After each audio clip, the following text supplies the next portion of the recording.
ಹಿಂದೂ ಕಾರ್ಯಕರ್ತರಿಗೆ ಇಲ್ವಾ ಉಳಿಗಾಲ? ಅಕ್ರಮ ವಲಸೆ ಪ್ರಶ್ನಿಸಿದ್ದೀಗ ತಪ್ಪಾಗಿ ಹೋಯ್ತಾ ಅಂತ ಪ್ರಶ್ನೆ.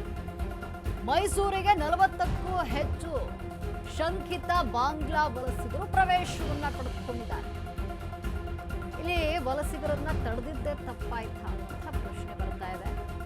ಹಾಗಿದ್ರೆ ಏನು ಹಿಂದುತ್ವಕ್ಕೆ ಉಳಿಗಾಲ ಇಲ್ವಾ? ಅಕ್ರಮ ವಲಸೆ ಪ್ರಶ್ನೆ ಮಾಡಿದ್ದೇ ಇಲ್ಲಿ ತಪ್ಪಾಗಿ ಹೋಯ್ತಾ ಅಂತ ಪ್ರಶ್ನೆ. ಹೈಡ್ರಾಮಾ ಬಳಿಕ ವಲಸಿಗರನ್ನ ಪೊಲೀಸರು ವಶಕ್ಕೆ ಪಡೆದಿದ್ದಾರೆ. ಅಷ್ಟೇ ಅಲ್ಲ, ಮಾಹಿತಿ ನೀಡಿದ ಹಿಂದೂ ಕಾರ್ಯಕರ್ತರ ಮೇಲೆ ಕೂಡ ಕೇಸನ್ನ ದಾಖಲು ಮಾಡಲಾಗಿದೆ. ಕೇಸನ್ನ ದಾಖಲಿಸಿ 6 ಮಂದಿ ಕಾರ್ಯಕರ್ತರನ್ನ ಈಗ ಬಂಧನ ಮಾಡಲಾಗಿದೆ. ವಿಷಯ ತಿಳಿದು ಕೆಎಸ್ಆರ್ಪಿ ಪೊಲೀಸ್ ಠಾಣೆಗೆ ಸಂಸದ ಯದುವೀರ್ ಭೇಟಿ ನೀಡಿದ್ದಾರೆ. ಸಂಸದರ ಒಂದು ಪ್ರವೇಶದ ಬೆನ್ನಲ್ಲೇ ಈಗ ಹಿಂದೂ ಕಾರ್ಯಕರ್ತರನ್ನ ಬಿಡುಗಡೆ ಮಾಡಲಾಗಿದೆ. ಹಿಂಜಾವೇ ಕಾರ್ಯಕರ್ತರನ್ನ ಬಂಧಿಸಿರುವುದಕ್ಕೆ ಸಂಸದ ಯದುವೀರ್ ಕೆಂಡ ಕಾರಿದ್ದಾರೆ. ಹಿಂದೂ ಕಾರ್ಯಕರ್ತರ ಮೇಲೆ ಎಫ್ಐಆರ್ ಮಾಡಿದ್ದು ಸರಿಯಲ್ಲ ಅಂತ ಕಿಡಿಕಾರಿದ್ದಾರೆ. ವಲಸಿಗರ ಮೇಲಿಲ್ಲದ ಕ್ರಮ ಪತ್ತೆ ಹಚ್ಚಿದವರ ಮೇಲೆ ಯಾಕೆ?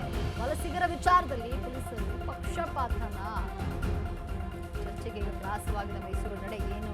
ಮೈಸೂರು ಪೊಲೀಸರ ನಡೆ ಈಗ ಚರ್ಚೆಗೆ ಗ್ರಾಸವಾಗಿರುವುದು ಏನು ಮಾಡ್ತಿದ್ದಾರೆ? ವಲಸಿಗರನ್ನ ಹಿಡಿದು ಬಂಧನ ಮಾಡಬೇಕಿತ್ತು, ಆದರೆ ಹಿಂದೂ ಕಾರ್ಯಕರ್ತರನ್ನ ಅವರು ಬಂಧಿಸಿದ್ದಾರೆ. ಹಾಗಾಗಿ ಪೊಲೀಸರ ನಡೆ ಎಲ್ಲೋ ಒಂದು ಕಡೆ ಇಲ್ಲಿ ಪ್ರಶ್ನೆ ಮಾಡುವಂಥದ್ದು ಎದ್ದು ಕಾಣಿಸ್ತಾ ಇದೆ. ಅಕ್ರಮ ವಲಸೆ ಪ್ರಶ್ನಿಸಿದ್ದೇ ಇಲ್ಲಿ ತಪ್ಪಾಗಿ ಹೋಯ್ತಾ? ಮೈಸೂರಿಗೆ 40ಕ್ಕೂ ಹೆಚ್ಚು ಶಂಕಿತ ಬಾಂಗ್ಲಾ ಪ್ರವಾಸಿಗರು ಪ್ರವೇಶವನ್ನು ಪಡೆದುಕೊಂಡಿದ್ದಾರೆ. ವಲಸಿಗರನ್ನ ತಡೆದು ಹಿಡಿದಂತಹ ಹಿಂದೂ ಜಾಗರಣ ವೇದಿಕೆ ಕಾರ್ಯಕರ್ತರು ಹೈಡ್ರಾಮಾ ಬಳಿಕ ವಲಸಿಗರನ್ನ ವಶಕ್ಕೆ ಪೊಲೀಸರು ಪಡೆದುಕೊಂಡಿದ್ದಾರೆ.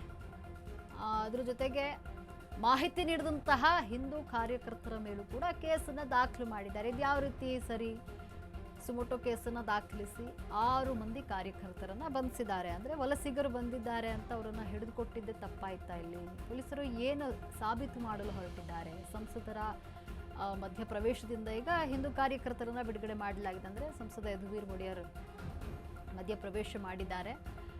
ಕಾರ್ಯಕರ್ತರನ್ನ ಬಂಧಿಸಿರೋದಕ್ಕೆ ಪ್ರಶ್ನೆ ಮಾಡಿದ್ದಾರೆ, ಆಕ್ರೋಶ ಕೂಡ ವ್ಯಕ್ತಪಡಿಸಿದ್ದಾರೆ. ಹಿಂದೂ ಕಾರ್ಯಕರ್ತರ ಮೇಲೆ ಎಫ್ಐಆರ್ ಮಾಡಿದ್ದು ಸರಿಯಲ್ಲ ಅಂತ ಹೇಳಿದ್ದಾರೆ. ವಲಸಿಗರ ಮೇಲಿಲ್ಲದ ಕ್ರಮ ಪತ್ತೆ ಹಚ್ಚಿದವರ ಮೇಲೆ ಯಾಕೆ ಅನ್ನುವಂಥ ಪ್ರಶ್ನೆಯಲ್ಲಿ ಮೂಡುತ್ತೆ. ವಲಸಿಗರ ವಿಚಾರದಲ್ಲಿ ಪೊಲೀಸರು ಪಕ್ಷಪಾತ ಮಾಡ್ತಿದ್ದಾರಾ ಅನ್ನುವಂಥ ಪ್ರಶ್ನೆ ಈಗ ಮೂಡ್ತಾ ಇರುವಂಥದ್ದು.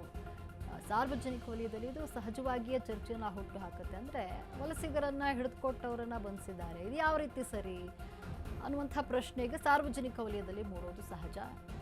ಅಕ್ರಮ ವಲಸೆಯನ್ನ ಪ್ರಶ್ನೆ ಮಾಡಿದ್ದಲ್ಲಿ ತಪ್ಪಾಗಿ ಹೋಯ್ತಾ? ಅವರನ್ನ ಹಿಡ್ಕೊಟ್ಟಿದ್ದೇ ತಪ್ಪಾಯ್ತಾ? ಇಲ್ಲಿ ಯಾರು ವಲಸಿಗರನ್ನ ಪತ್ತೆ ಹಚ್ಚಿದ್ರು ಅಂಥವ್ರನ್ನೇ ಪೊಲೀಸರು ಬಂಧಿಸಿದ್ದಾರೆ. ಮೈಸೂರಿಗೆ 40ಕ್ಕೂ ಹೆಚ್ಚು ಬಾಂಗ್ಲಾದವರು ಬಂದಿರುವಂಥದ್ದು. ವಲಸಿಗರನ್ನ ತಡೆದು ಹಿಂದೂ ಜಾಗರಣ ವೇದಿಕೆ ಪೊಲೀಸರಿಗೆ ಒಪ್ಪಿಸಲು ಮುಂದಾಗಿದೆ. ಆದರೆ ಇಲ್ಲಿ ಹೈಡ್ರಾಮಾ ನಡೆದಿರುವಂಥದ್ದು. ವಲಸಿಗರ ಜೊತೆಗೆ ಯಾರು ಹಿಡ್ಕೊಟ್ರು ಅಂಥವ್ರನ್ನು ಕೂಡ ಪೊಲೀಸರು ಬಂಧಿಸಿದ್ದಾರೆ. ಎಲ್ಲೋ ಒಂದು ಕಡೆ ಇದು ಪೊಲೀಸರ ಒಂದು ನಡೆಯನ್ನ ಪ್ರಶ್ನೆ ಮಾಡುತ್ತೆ. ಸುಮೋಟೋ ಕೇಸ್ ದಾಖಲಿಸಿ 6 ಮಂದಿ ಕಾರ್ಯಕರ್ತರನ್ನ ಬಂಧಿಸಿದ್ದಾರೆ.